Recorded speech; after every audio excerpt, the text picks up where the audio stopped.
Hello friends. Welcome back again on the I Have a Vision Academy YouTube channel. In short, I Have Academy. So without any further ado, let's jump straight to today's topic. So in the previous class, I have told you we will be starting the next topic, that is insulation.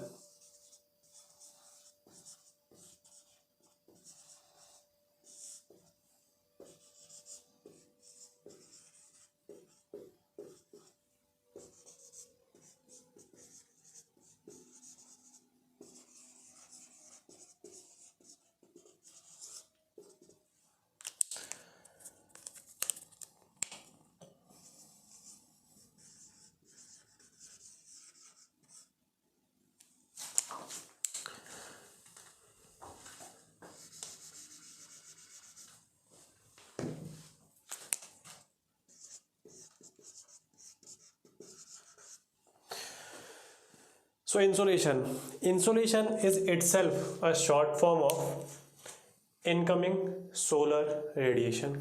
So insolation. So definition में भी वही है. It is a incoming or amount of incoming solar radiation. So this is the definition of insolation. थोड़ा सा factors में जाने से पहले आपको एनसीईआरटी की चीज़ें बता दें थोड़ी.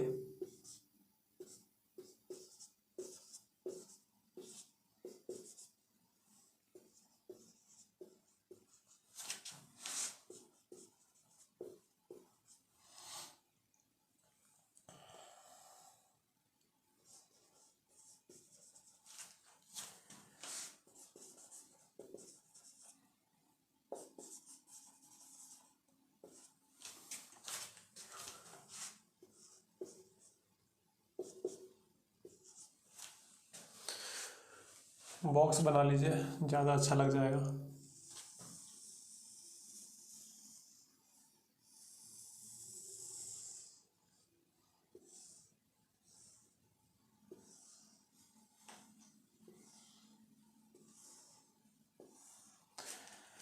सो back to basics. Back to Vedas dialogue किसने दिया था? ठीक है, ये आपका हिस्ट्री का क्वेश्चन आज का. Go back to Vedas. So this is our whole incoming solar radiation. अब इसमें बहुत सारे पार्ट्स आपको दिख रहे होंगे, कुछ जाने पहचाने होंगे, कुछ को आप बोलोगे याद करना है. Yes, indirect questions can be found by the UPSC. सबसे आसान, सबसे पहले देखते हैं. Visible light range is this VIBGYOR वाला पार्ट. 400 नैनोमीटर से 700 नैनोमीटर इज वेवलेंथ.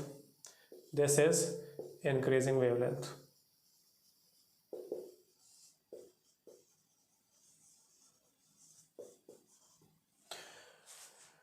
सो सबसे कम वेवलेंथ किसकी है?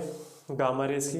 Then X rays, then ultraviolet, violet, indigo, blue, green, yellow, orange, red, then infrared, microwave radiation and radio waves.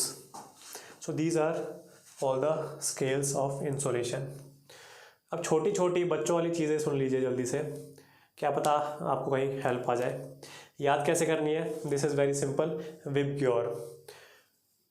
In comparison कौन कौन से हैं? Violet and red, which has highest wavelength. For now the diagram has been drawn, so you can able to give this answer. But याद कैसे रखना है बिना diagram के? All the accident science are coloured via red और violet. Of coursely red.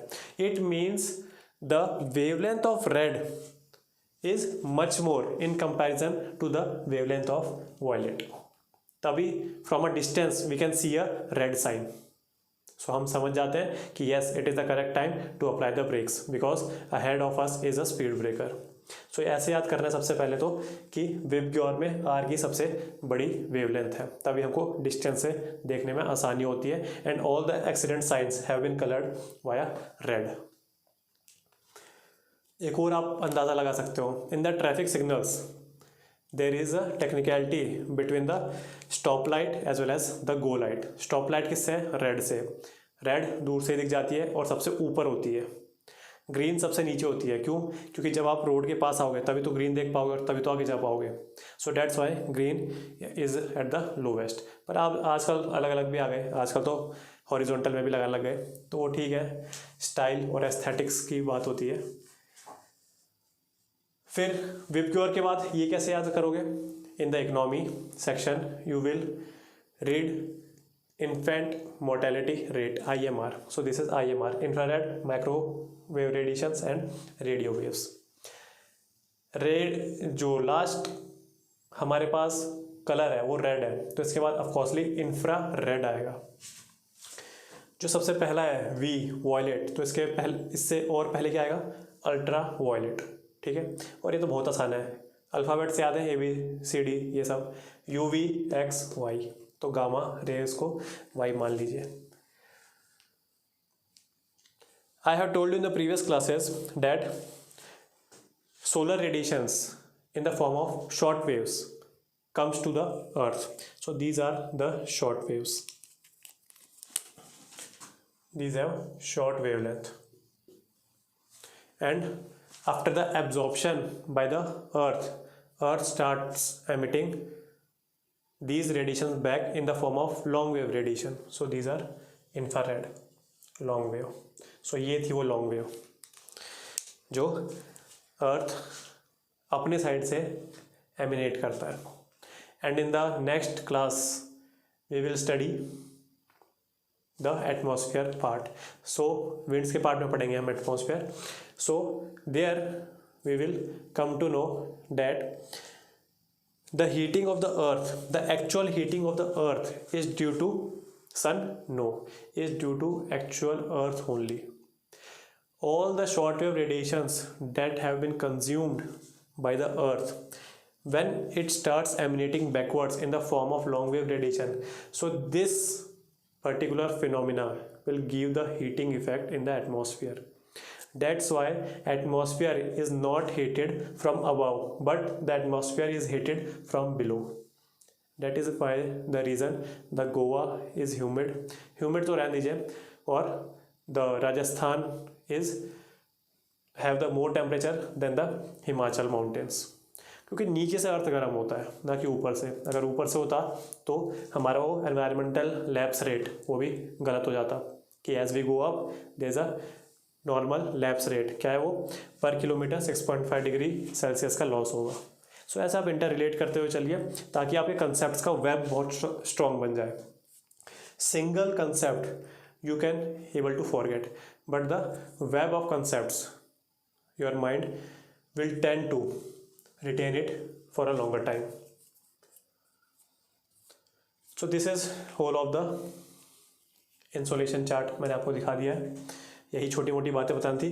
Now coming to the factors that affects insolation. The first one is rotation. अब आपको पता ही है, Earth is rotating at the angle of 23.5 degree from its original axis. ये आपने देखा ही होगा बहुत बार, बट डायग्राम फिर से देख लीजिए।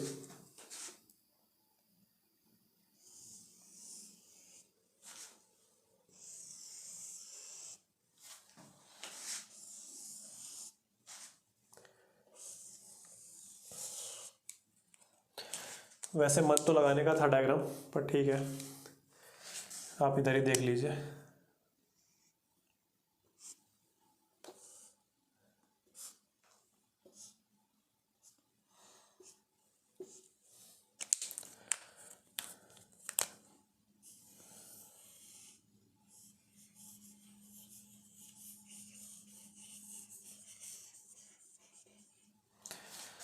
So this handsome hunk is our sun. This is the earth, and earth is rotating at 23.5 degree Celsius. Sorry, Celsius नहीं, 23.5 degree with respect to the normal. Naming start करते हैं, उसके बाद समझा देता हूँ मैं आपको।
So first let's come to the concept of rotation.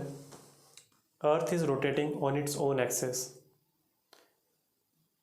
When the earth is rotating on its own axis, it has been tilted. कितना टिल्ट है? 23.5 डिग्री सेल्सियस.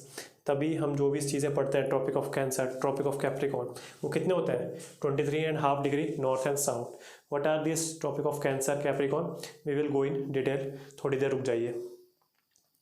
देन 90 में से 23.5 अगर आप माइनस कर दोगे तो आपको 66.5 नॉर्थ एंड साउथ में क्या मिल जाएंगे? Arctic and Antarctic circles. So rotation अपने ही एक्सिस पे गोल गोल घूमना, like this is called rotation.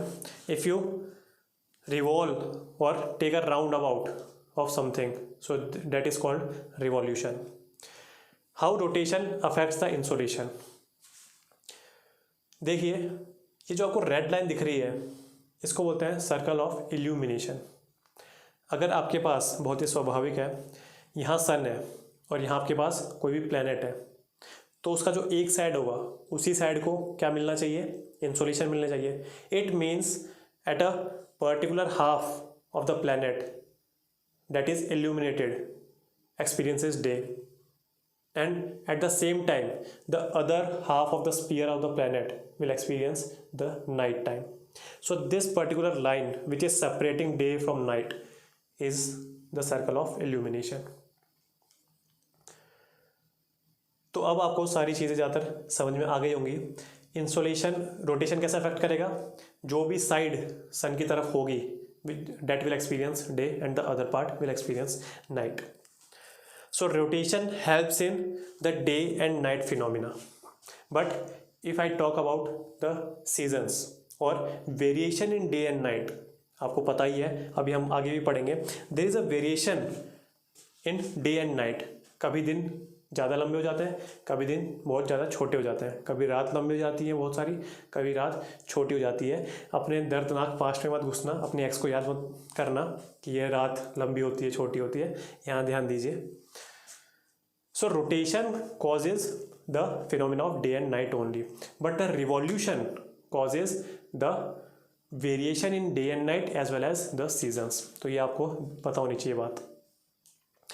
Now we can come to this particular part. We have the term equinoxes and solstice. What is the difference between two? Equinox, any word which has a prefix equi means equal. It means at these two positions, 21st of March and 23rd of September. ये dates 23rd, 22 और 21 के बीच में ही रहती हैं, तो इतना मत देखना कि वही डेट, पर्टिकुलर डेट आपसे पूछ ली जाएगी. एक दो इधर होती रहती हैं ये. At 23 of September and at 21 of March we will experience equinoxes. It means there will be equal day and equal night. जितने टाइम का डे है हमारे पास, जितने टाइम का दिन है, उतने ही टाइम की नाइट है हमारे पास. But at solstices there is a variation. How this variation has been occurred? All because the earth is tilted at 23.5 degree from its original axis, from its normal. इसके वजह से ये सारे नाटक हमको अभी झेलने पड़ रहे हैं. जो छात्र नए हैं इस कक्षा में, उनको मैं बता दूँ, this is a 3D diagram. 3D diagram मतलब ये जो अर्थ का पोर्शन है ये सबसे आगे आएगा आपके, ये दोनों साइड में आएंगे और ये बोर्ड पे रह जाएगा और सन बीच में आ जाएगा. उस नज़रिए से आप इस पूरे चित्र को, चित्र को देखिए. तो स्टार्ट करते हैं. हम स्टार्ट करेंगे समर सोल्स्टिस से 22 जून में. अब क्या होता है, यहाँ से स्टार्ट करते हैं.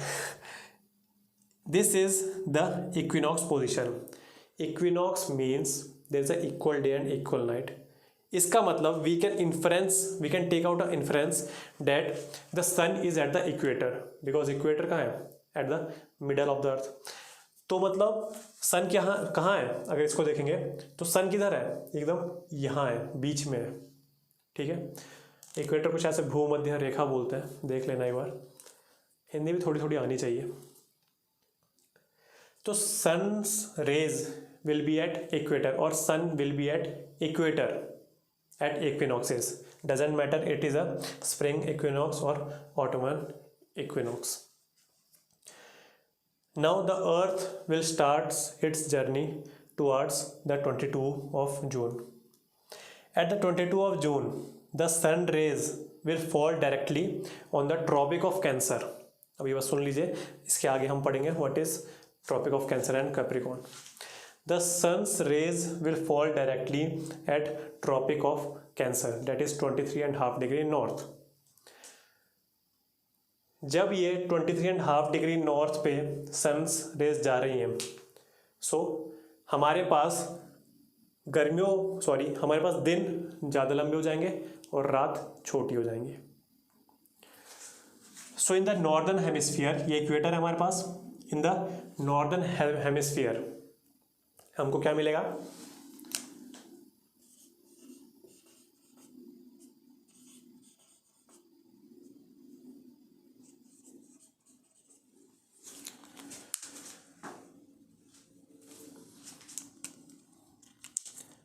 चौबीस घंटे से ऊपर के हमारे पास दिन मिलेंगे. कहाँ? पोलर सर्कल पे, आर्टिक सर्कल पे. इसका ज़्यादा अच्छा डायग्राम एक बार आप नेट पे भी देख लेना, या मैं कहीं एक बार अभी साइड में लगा दूंगा, तो उस डायग्राम को देखते देखते ये सारी चीज़ें समझिए. The sun's rays are falling vertical on the Tropic of Cancer on 22nd of June, and this time it is called summer solstice. It means days are longer than the nights. At the polar circles or beyond the polar circles, we will experience more than 24 hours of day.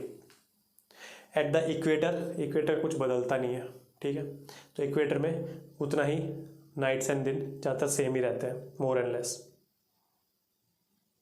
And here at the Antarctic circle we will have the 24-hour night or more than 24-hour night. Then again the earth will start its journey to the autumn equinox. Now here again the sun rays are falling vertically on the equinox. It means equal day and equal night. Then the earth will complete its journey while having winter solstice, and then 21st of March, that is spring equinox. Now when the sun comes here, it means now in the northern hemisphere we have a 24-hour night, not in the northern hemisphere but beyond the polar circles, beyond the arctic circles.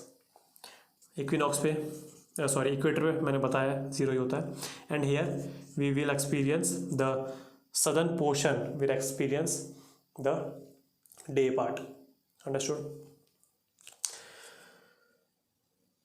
And then comes the spring equinox. एक बार मैं जल्दी से इसको revise कर देता हूँ आपके लिए. हम स्टार्ट करेंगे 21 March, date is spring equinox से. इस टाइम में क्या होगा? Sun's rays at equator, equal day and equal nights, dates why equinox. More अगर हम एम्फेसाइज करें तो स्प्रिंग इक्विनॉक्स है. देन हमारे पास अर्थ की जर्नी है to the summer solstice. What is summer solstice? The moment at which the sun's rays are falling vertically on the Tropic of Cancer, that is 23.5 degree north. तो इसमें क्या होगा? Days will be longer and nights will be shorter. और क्या होगा northern hemisphere में? Beyond the polar Arctic circle we will experience a 24 hour of day period. Then the earth will continue its journey to the autumn equinox. Now here again the sun's rays are vertical at the equator, hence equal day and equal night. Then the journey continues and we reach to winter solstice. In the winter solstice, what is happening? The sun rays are falling vertical on the Tropic of Capricorn in the southern hemisphere, that is 23.5 degree south. So क्या होगा? The Antarctic circle, beyond the Antarctic circle, we will experience a 24-hour day. So ये पूरी story थी और आके वापस में मिल जाएगा हमारे स्प्रिंग इक्विनॉक्स में. तो ये पूरी स्टोरी आपने समझ ली होगी. अच्छा, एक दो बात आप छोटी छोटी नोटिस करेंगे एग्जाम पॉइंट ऑफ व्यू से, क्या पता इंपॉर्टेंट हो, क्योंकि यूपीएससी इज़ वेरी अनप्रिडिक्टेबल। ये देखिए, आप इस वाले डायग्राम को देखिए, हमको पता चल रहा है कि ये 22 दिसंबर लिखा है, मतलब 25 ऑफ दिसंबर को हमारे पास आता है क्रिसमस। अगर sun's rays are illuminating the southern hemisphere more, हमने अभी पढ़ा कि 24 आवर डे मिलेगा इधर, तो इसका मतलब है अगर सदर्न हेमिस्फीयर में सन चमके जा रहा है और 25 of December is the Christmas, तो अगर आप कोई मूवी देख रहे हैं और वहाँ क्रिसमस के टाइम पे बर्फ़ नहीं गिर रही है हीरो के ऊपर, तो मतलब क्या है उसका? Yes, the hero is in southern hemisphere. आप देख पा रहे हैं Australia, if we are taking two examples, one Australia and one United Kingdom और अमेरिका, यूएसए मान लीजिए, यूएसए में एक हीरो काम कर रहा है और ऑस्ट्रेलिया में दूसरा हीरो काम कर रहा है ऑन 25 ऑफ दिसंबर। एक के ऊपर स्नोफॉल हो रहा है, एक के ऊपर नहीं हो रहा है। तो अगर आपको हीरो के नाम पता है, एक मान लीजिए ह्यूग जैकमैन है, ह्यूग जैकमैन कहाँ का है? यूएसए का? नहीं, वो ऑस्ट्रेलिया का है। एंड एक मान लीजिए ब्रैड पिट, मान लीजिए यूएसए में। इससे क्या अंदाज़ा लगा सकते हैं? अगर ब्रैड पिट पे बर्फ़ गिर रही है तो इस पर क्या अंदाज़ा लगा सकते हैं हम? Yes, Brad Pitt Brad Pitt northern hemisphere में। समझ गए बात? Brad Pitt is in northern hemisphere. Why? Because in southern hemisphere the Christmas is occurring at summer days. ठीक है, सदर्न हेमिस्फीयर में क्रिसमस समर्स में आता है, तो स्नोफॉल कहाँ से आएगी? तो ये छोटी छोटी चीज़ें होती है, अच्छी होती है, इंटरेस्टिंग होती है देखने के लिए। फिर आपको छोटी चीज़ें तो पता ही है, जैसे न्यू ईयर कब आता है, कैलेंडर न्यू ईयर, तो 1 जनवरी। फाइनेंशियल न्यू ईयर कब आता है? अप्रैल फूल्स डे, 1 अप्रैल। 21 मार्च को क्या आता है हिंदू कैलेंडर के हिसाब से? Yes, first day of the new year, that is Vikram Samvat. So absorb this. Factors affecting में the first factors we have studied, as well as the detailed theory of rotation of the earth, revolution of earth we have studied.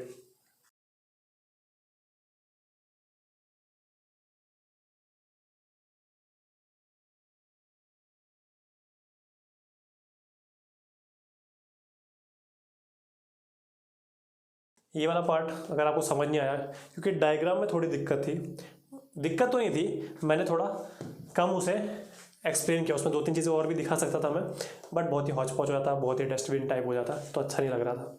But last में class के वापस बता दूंगा। अभी आगे चलते हैं।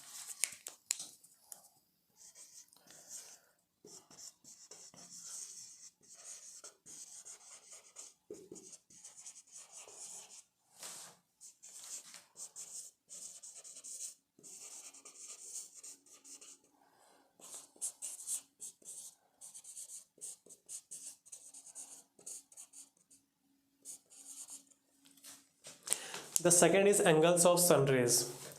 अभी हमने थोड़ा सा यही समझ लिया था इस डायग्राम में।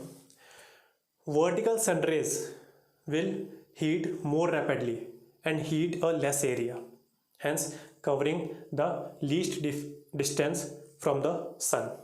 क्या क्या बोला मैंने? ये सन है,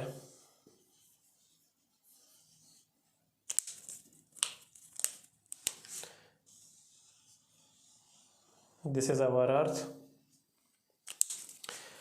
सबसे फर्स्ट बात मैंने ये बोली कि अगर वर्टिकल सनरेज है, so it will heat more, cover less area, and the distance is shortest. Now देखिए,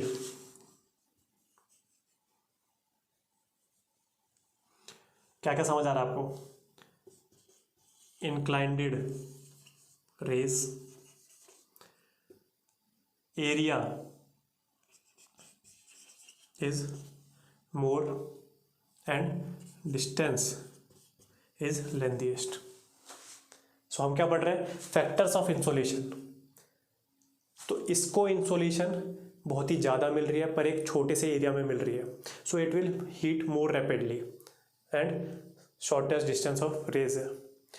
ये एरिया बहुत बड़ा एरिया, अच्छा खासा एरिया कवर कर रही है sun rays, but heating effect उतना ज़्यादा तेज़ नहीं है. Y?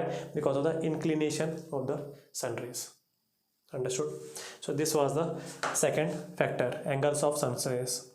The third is the day length. अरे भाई ये तो बहुत ऑब्वियस सी बात है. अगर समर सोल्स्टिस है इसका मतलब days are longer than nights. If days are longer than night it means sun has more time to shine. इसका मतलब मोर इंसोलेशन टू अर्थ. अगर मोर इंसोलेशन है तो क्या होगा, टेम्परेचर ज़्यादा बढ़ जाएगा. तो एग्जांपल क्या हो गया, समर सोल्स्टिस में. और अगर इसी को उल्टा कर दोगे, इन द विंटर्स और इन द विंटर सोल्स्टिस क्या है, nights are much longer than days.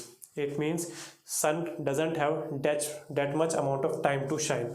इसका मतलब इंसोलेशन बहुत ही कम होगा. अगर इंसोलेशन कम है तो earth will radiate back, long waves radiate करता है, earth will radiate back more insolation.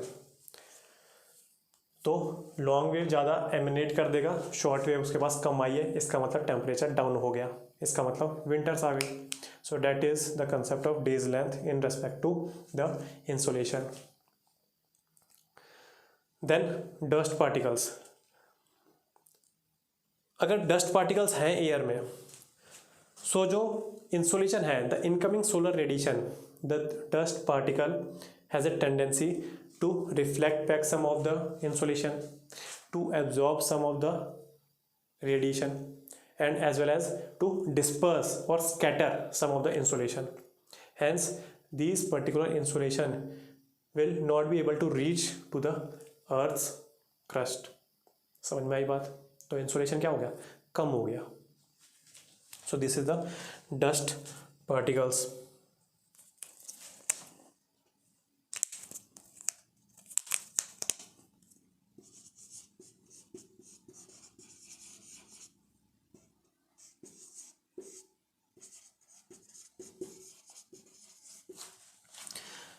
Albedo term आई गई, मैंने आपको पिछले क्लास में बताई थी. Albedo is the amount of insolation that have been reflected back in the atmosphere और in the space. It has been, कैसे यूज होता है, इट विल बी यूज्ड और it will denote itself in the terms of percentage. If the fresh snow has 80% of albedo, इसका मतलब the fresh snow has the ability to reflect back 80% of the incoming solar radiation. अगर उसके पास 100 unit of insolation आ रही है तो from that 80 unit will be sent back और reflected back. Understood? So this is the concept of albedo. Now albedo in the general terms will increase if we go from equator towards pole. Understood? And the last is latitude and longitude. Albedo के बारे में 2-3 और concept है. जैसे albedo की भी अब 2 सब टाइप्स आ जाती हैं. अगर हम ह्यूमनली कुछ एल्बिडो कर रहे हैं, कैसे, albedo paints are coming to the markets. So if you are living in the northern region of the India, मतलब जहाँ बहुत ज़्यादा हीट पड़ती है, राजस्थान, हरियाणा, पंजाब, वेस्ट यूपी, तो यहाँ बहुत ज़्यादा हीट पड़ती है. तो अगर आप वहाँ रहते हैं, so at the top of your building please apply the albedo paints. So albedo paints has the ability to reflect back the incoming solar radiation.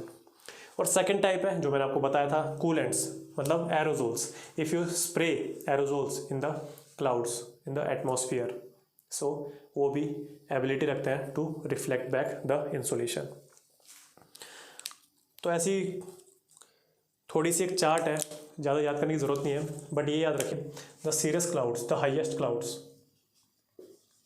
As the highest albedo. Understood? और सबसे लोएस्ट किसकी होगी, black carbon तो है ही है. फिर अगर general terms में या प्रैक्टिकल टर्म्स में बात करें तो ब्लैक सॉइल. ठीक है। तो ये पूरा चार्ट है, जैसे सीरियस क्लाउड्स है, उसके बाद द फ्रेश स्नो, उसके बाद द ओल्ड स्नो, उसके बाद क्या आ जाएगा हमारे पास, ग्रासलैंड्स आ जाएंगे, देन डेसिडियस फॉरेस्ट आ जाएगा, ट्रॉपिकल रेन फॉरेस्ट आ जाएगा, फिर ब्लैक सॉइल आ जाएगा। तो ऐसा पूरा चार्ट है ये, ठीक है। आप इतना याद रखिए कि सीरियस क्लाउड्स के पास सबसे ज़्यादा, then fresh snow, then old snow के पास होती है, तो सही है snow. Now the last term, the latitude and longitude.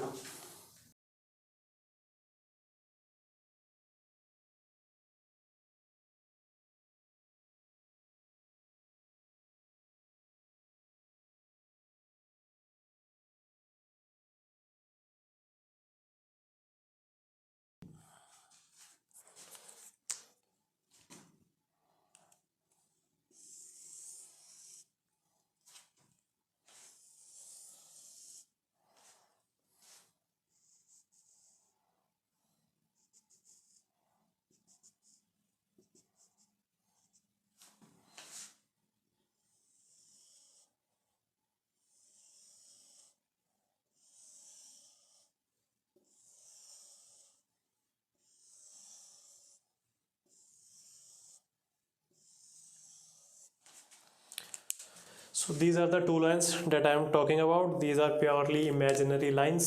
क्यों हम खींचते हैं अभी पता चल जाएगा. These are latitudes.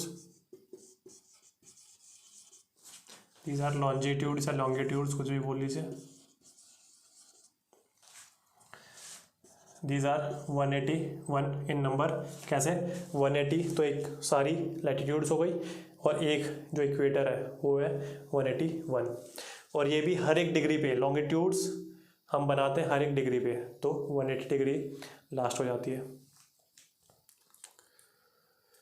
The latitudes are equidistant from each other, और 111 किलोमीटर एवरेज विड्थ होती है दो लैटिट्यूड्स के बीच में.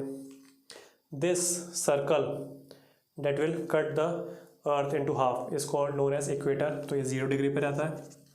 2 important or 4 important lines in the latitudes we have.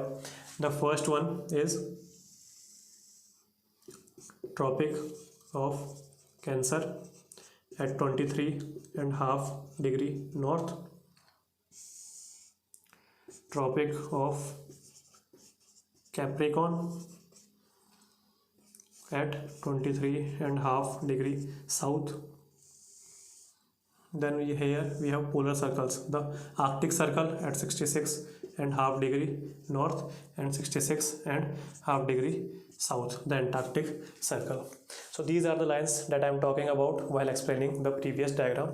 और मैं अभी वापस बता दूंगा, अब आपको सारी चीज़ें समझ में आ जाएंगी. So if UPSC wants us to know that what is the significance of the Tropic of Cancer and Tropic of Capricorn.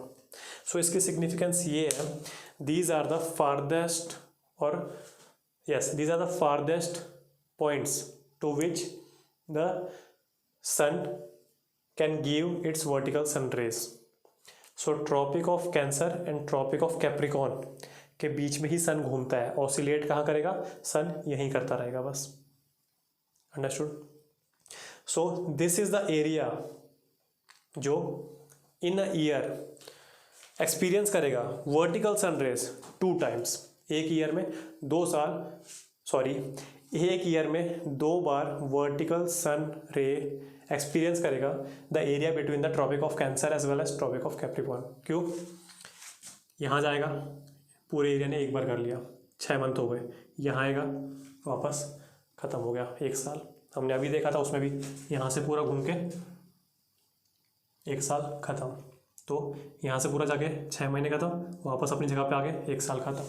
It means ये पूरा area in 1 year will experience the vertical sun rays 2 times. What is the significance of Arctic as well as Antarctic circle?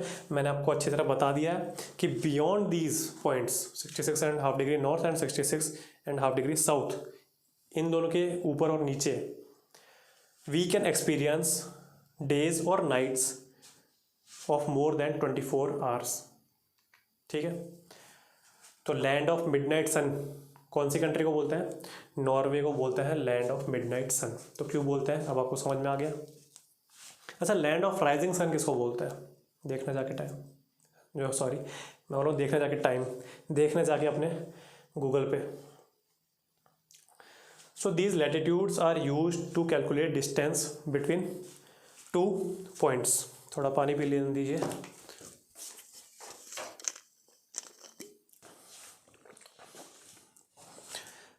So latitudes are used to calculate the distance between 2 points on Earth. So this is all about latitudes. Now coming to longitudes. Longitudes are these lines joining from one pole to the other. So you can see that they are not equidistant, but they intersect at the two poles, as well as the length or the width between the two longitudes is largest at the equator and smallest or nil at the poles. तो ये सब आपने देख लिया, but these can't be used to assess the distance between 2 points. तो ये किसके लिए काम आती है? Yes, the concept of time. अभी हम टाइम का कंसेप्ट पढ़ने वाले हैं जल्दी से।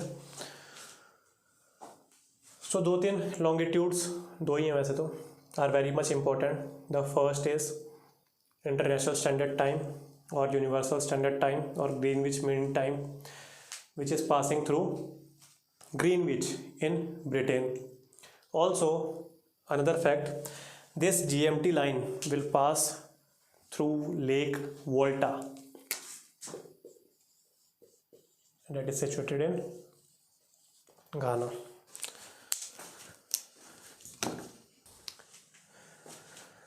The other line that I am talking about is, yes, the international date line which passes through the Bering Strait. So you can locate in the atlas, please open your atlases, and you can locate this Bering Strait in between the Alaska region of USA as well as the Russia. शायद से चुक्सी peninsula है उस side Russia का, तो देख लेना एक बार, बाद में देखेंगे एटलस एक बार में अच्छे से। So these are the 2 important longitudes. अब थोड़ा टाइम का कंसेप्ट देख लेते हैं।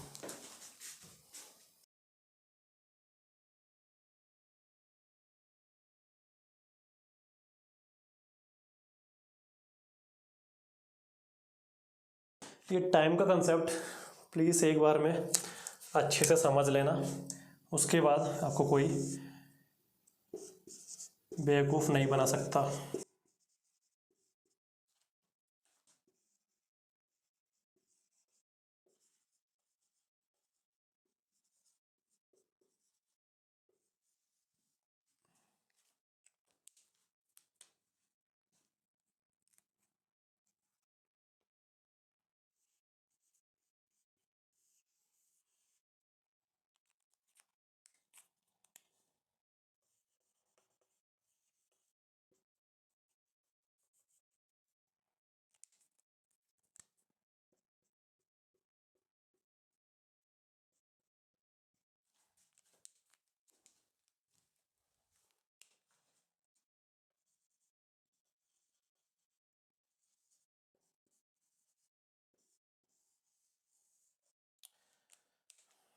They say the color coding is very important for the greater retention in your mind. तो उसी के लिए अच्छे से कलर कोडिंग है। ब्रेकफास्ट सुबह होता है तो गर्मी है थोड़ी सी USA में। लंच ज़्यादा गर्मी होती है दोपहर में तो थोड़ा काला हो गया गर्मी से। Evening time is cool time, chilling time.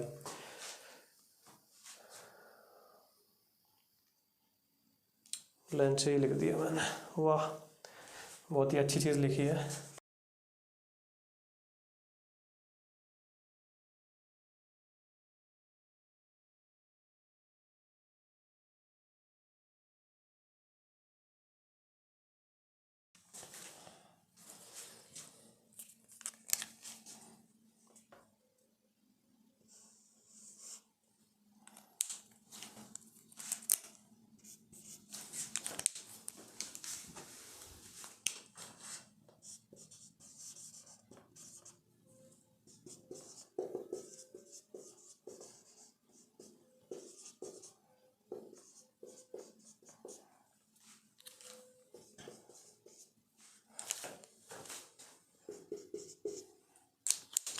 So the diagram is complete. सारा कंसंट्रेशन 10 मिनट बस यहाँ दीजिए, क्योंकि एक बार एक कंसेप्ट समझ में आ गया तो फिर आप कंफ्यूज नहीं होगे अगर आप कहीं और से भी पढ़ रहे हो तो। सुबह का टाइम रेड यूएसए ब्रेकफास्ट होगा, यूके में लंच होगा, इंडिया में इवनिंग टाइम डिनर होगा, सॉरी इवनिंग टी होगी तो ब्लू है। अंडरस्टूड। एक ही टाइम को हम कंसिडर कर रहे हैं, एक सिंगल टाइम है उसी को हम कंसिडर कर रहे हैं। So there are 3 persons, one is taking breakfast in USA, at the same time another is taking lunch in UK, and the third one is sipping the evening tea in India. How is this possible? Because of the concept of longitudes. देखिए जो सबसे farthest east का point होता है वहाँ से सन उगता है। इन द लोअर क्लासेस हमको रटाया गया है sun rises from the east, but reality क्या है? Sun neither rises nor sets, it is the earth that is rotating. So क्या हो रहा है कि अर्थ रोटेट हो रहा है वेस्ट टू ईस्ट, तो that's why sun is rising from the east. तो लैंड ऑफ राइजिंग सन जो मैंने इस क्लास में पूछा किसको बोलते हैं? जापान को बोलते हैं। सो अब हम यहाँ से आइडियल से स्टार्ट कर रहे हैं, यूएसए के पास से इंटरनेशनल डेट टाइम गुजरती है, हम यहाँ से स्टार्ट कर रहे हैं and then we will take our journey towards the east. Understood. तो हमने पता लगाया कि जब 1 डिग्री होता है तो इसमें 4 मिनट होते हैं। कैसे पता लगाया? जैसे ही हम एक लॉन्गिट्यूड से दूसरे लॉन्गिट्यूड पे जा रहे हैं तो वो 1 डिग्री होता है और हमको जाने में 4 मिनट लग रहे हैं। इसका मतलब 1 घंटा हमें कब लगेगा? 1 hour और 60 minutes कब लगेंगे? ऑफकोर्सली जब 15 डिग्री हो जाएगा। जो हमारा इंडियन स्टैंडर्ड टाइम है IST, एक और लाइन है, सारी कंट्रीज़ जो भी बड़ी बड़ी कंट्रीज़ हैं, छोटी भी कंट्रीज़ हैं, वो अपने एक लाइन डेजिग्नेट कर देंगी जो उनकी कंट्री से पास हो रही है कि भाई this is our standard time with respect to our country. So India ने भी एक खींच दी, और कहाँ से खींची? वो मिर्ज़ापुर इन यूपी। तो मिर्ज़ापुर से वो लाइन पास हो रही है। आई थिंक मिर्ज़ा पहले यूपी आता है, फिर नीचे झारखंड आता है, फिर आंध्र प्रदेश आता है, उड़ीसा आता है। सो आप एक बार देख लेना, क्योंकि ये बहुत इंपॉर्टेंट क्वेश्चन है कि from which state our Indian standard time line passes. तो हमारा 82.5 डिग्री ईस्ट पे है, और international date line, sorry not international date line, GMT Greenwich mean time, वो यूके से पास हो रहा है। तो अगर यहाँ दोपहर के 12 बज रहे हैं, यहाँ दोपहर के 12 बज रहे हैं, तो हमारे पास कितने बजेंगे? +5:30 GMT। हमारे पास 5:30 बज रहे हैं। That's why we are consuming the evening tea. पूरा कंसेप्ट पहले समझना, उसके बाद इंटरलेट खुद ही हो जाएगा। और अगर यहाँ 12 बज रहे हैं तो यहाँ क्या होगा? ब्रेकफास्ट हो जाएगा। ठीक है। जब हम यहाँ से यहाँ तक जा रहे हैं, when we are moving towards east, we are observing that time is passing by. It means here we have सुबह उजाला day, here we have noon, here we have evening, then our night will come. And if we pass this international date line तो क्या होगा? दूसरा दिन होना चाहिए, पहला दिन स्टार्ट होना चाहिए। थोड़ा सा ध्यान से सोचिए। हाँ जी, आपने टाइम ट्रैवल कर लिया और आप वापस उसी दिन को वापस जियोगे। अंडरस्टूड। हमने बहुत ही सुपर सोनिक जेट बना लिया जो क्या करता है? USA से जापान पहुंचा देता है। और कैसे पहुंचाता है हमें ये नहीं पता, यहाँ से भी जा सकते हैं। हमको एक चीज़ पता है कि फ्लाई टुवर्ड्स ईस्ट। USA से जापान पहुंचा देता है वो मात्र 10 मिनट में। तो हम क्या करेंगे? USA से उड़ के यहाँ ब्रेकफास्ट करेंगे, मात्र 10 मिनट में जापान पहुँचेंगे, जापान से दूसरी फ्लाइट लेंगे, फिर ईस्ट के टुवर्ड्स ट्रैवल करेंगे, मतलब यहाँ आ गए, और हम वापस USA में पहुँच जाएंगे। इट मीन्स आपको खाना खिला के जब आपकी गर्लफ्रेंड, जब आपकी वाइफ, जब आपकी मदर खुद खाने पे बैठेंगी तो उस टाइम आप वापस आ जाओगे खाना मांगने और आप वो डिमांड करोगे अपना खाना। समझ में आई बात? सो अगर आप यहाँ से इंटरनेशनल डेट लाइन क्रॉस कर लोगे, so you will gain a day.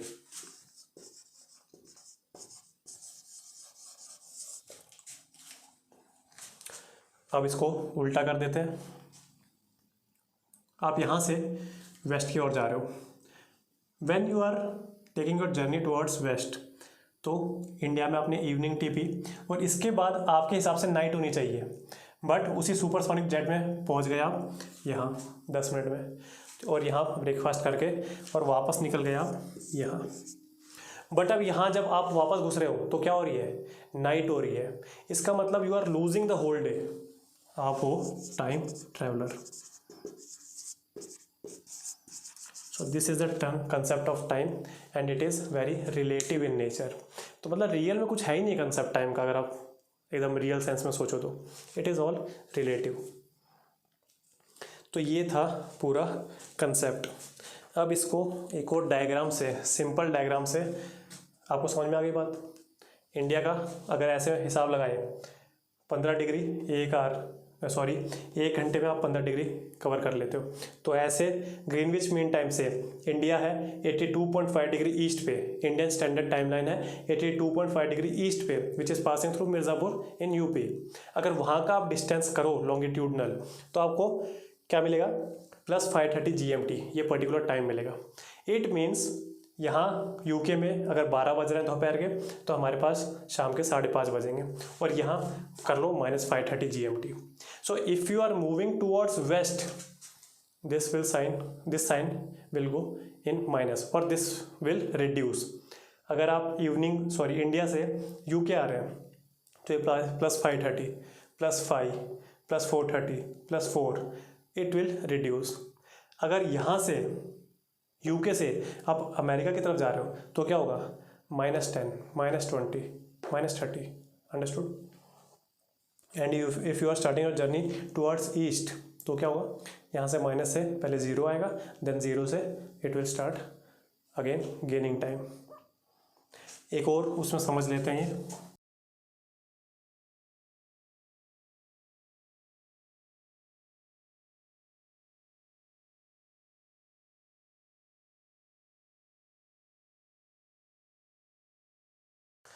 हमने इंटरनेशनल डेट लाइन साइड में बनाई थी,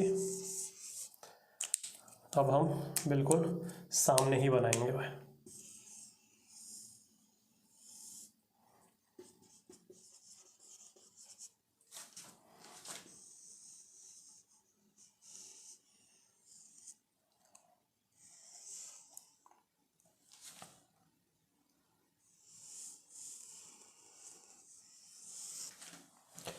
आपको समझ में आ गया होगा क्या बनाया मैंने। This is international date line and this is our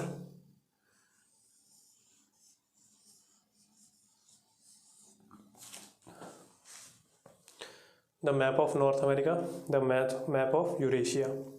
This is our international date line. Concept apply करते हैं। मैं आपसे पूछ रहा हूँ, एक आदमी है जो अलास्का से जाना चाहता है थाईलैंड, तो he will gain a day और he will lose a day, ये बताइए। अलास्का से एक आदमी है, वो जाना चाहता है थाईलैंड फॉर वेकेशन, तो he will gain a day he will lose a day. Mind में जो मैंने इससे पहले मैप दिखाया था वही ले आइए। So what we have understood that if we are starting our journey towards east, so east में पहले यूके आ जाएगा and then we have India, then we have the Japan. हमने यूएसए में ब्रेकफास्ट कर लिया है, यूके में हमने लंच किया, इंडिया में इवनिंग टी पी। अब हम इंटरनेशनल डेट लाइन के उस साइड कूद के आ जाएंगे यहाँ। So we are gaining a day और losing a day, we are gaining a day. But मैंने यहाँ क्वेश्चन पूछा है, a man from Alaska is travelling to Thailand for vacation, so he will gain a day और lose a day. Yes, उसने India में खाना खा लिया है, रात में डिनर कर लिया है, सुपरसोनिक जेट से वो आ गया यूएसए में, अब यहाँ से वो पार करेगा इधर, तो he will lose a day. Understood? So this was the concept of time.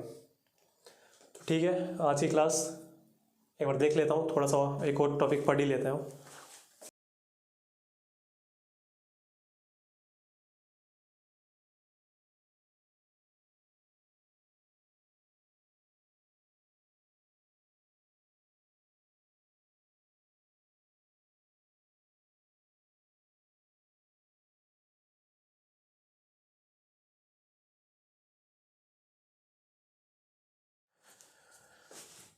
The next topic we will cover is temperature. थोड़ा सा स्टार्ट कर देता हूँ बिकॉज मेरे को याद आ गया, एक और बार वो डायग्राम बताना था।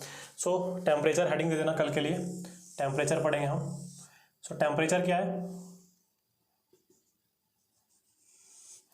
It is the sensible heat, the heat amount that we can sense is called temperature. Now there are various forms in which the temperature will go from one place to another or distribute from one place to another. What are these things? The first is, और आपको ये सारी चीज़ें पता है, radiation. Vacuum की ज़रूरत नहीं होती, सन्स की रेज धरती तक पहुंच रही हैं, कैसे? Yes, via radiation.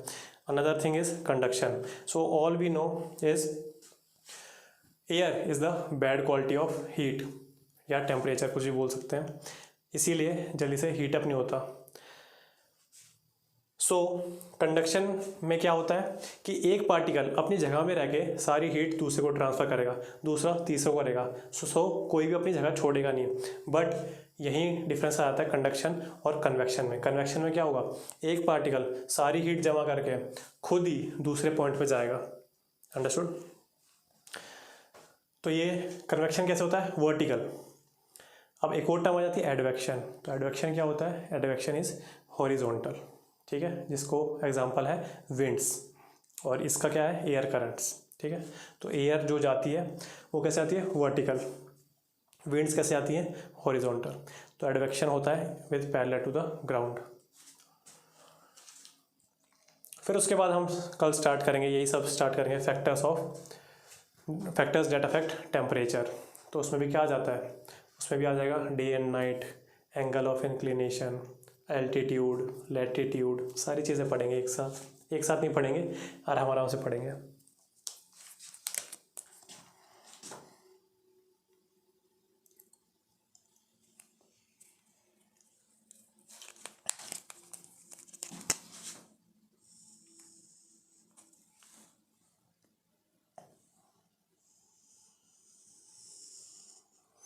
ये तीनों पॉइंट एक साथ अच्छे से मैच होंगे ना, यहाँ फिर ऐसे जाएगा।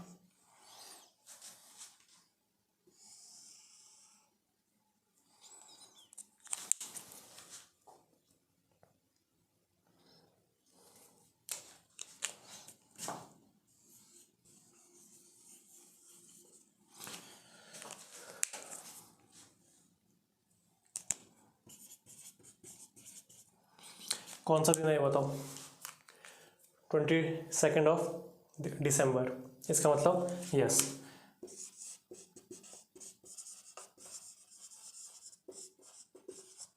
विंटर सोल्स्टिस की बात कर रहे हो।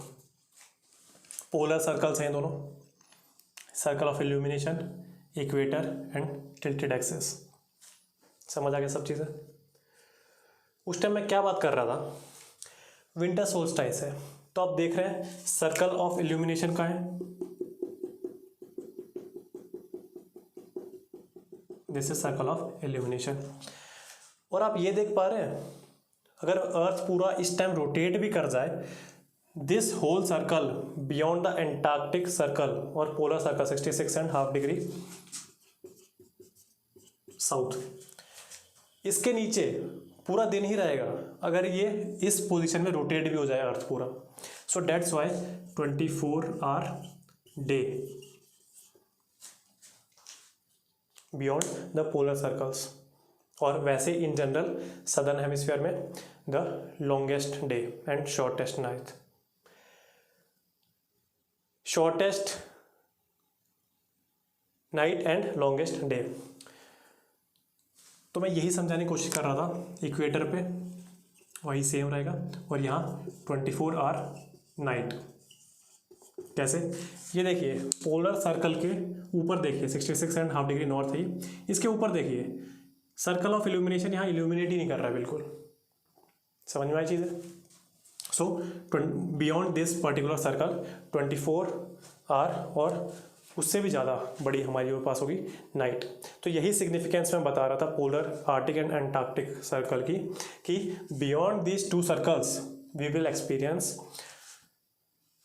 Day as well as night, क्योंकि हम जनरल टर्म्स में बात कर रहे हैं, ऐसे नहीं बात कर रहे हैं आर्टिक सर्कल है एंटार्क्टिक सर्कल है। So we will have more than 24 hours of day और नाइट बियॉन्ड दिस सर्कल्स। समझ में आ गई बात है। सो ये चीज़ थी वो पूरी चीज़। अब यही चीज़ सन आ गया यहाँ, इसका मतलब ये डायग्राम है सामने, तो हमको यहाँ से अभी पीछे से कुछ नहीं दिख रहा होगा वो कैमरे में, क्यों, सन पूरा इसके सामने है। देन सन आ गया यहाँ, तो ये टिल्ट भी हो जाएगी ना, एक्सेस पे टिल्ट हो जाएगी, ठीक है, क्योंकि ऐसे ही चल रही है। तो ये अभी यहाँ ये अर्थ घूम के इधर आ गया, ऐसी एक्सेस पे है। तो सर्कल ऑफ इल्यूमिनेशन कौन सा होगा, ये है। और ऐसी ही अब चीज़ यहाँ हो जाएगी। आपको समझ आ गया होगा अच्छे से। अगर अभी भी समझ नहीं आया तो कमेंट डाउन कर देना, क्योंकि conceptual clarity is very much important. Time वाला नहीं आया तो भी वो भी कर देना, ये नहीं आया तो ये भी कर देना, because these are the two most fundamental concepts in geography. Till then, if your concepts are getting cleared, please like this video, share this video with your friends and subscribe to our YouTube channel. तब तक के लिए good bye, जय हिंद।